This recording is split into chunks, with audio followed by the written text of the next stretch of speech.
पुढची बातमी पाहूयात. अजित पवार आणि सुप्रिया सुळे आता एकत्रित आलेत, तर यामध्ये आश्चर्य वाटण्यासारखं काहीच नाहीये. अजित पवार आमच्यासाठी भाजप सोडून निवडणूक लढतायत, हे महत्वाचं आहे. फक्त आपली माणसं निवडून यावीत यासाठी सगळं सुरू आहे. पुण्यामध्ये दोन्ही राष्ट्रवादी एकत्रित आल्यात, यावर संजय राऊतांनी वक्तव्य केलंय.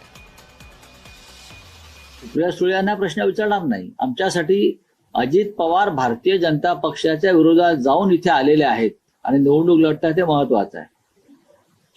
पण जर आता परवा आशिष शेलार हे अजित पवारांची सावरकरांवर शिकवणी घेत होते, मग अजित पवारांना शिकवणी लावली आहे का सावरकर विचारांची? मग जर शिकवणी लावली असेल तर मग तुमच्या बरोबर ते का नाही, ते दुसऱ्या पक्षाबरोबर का आहेत?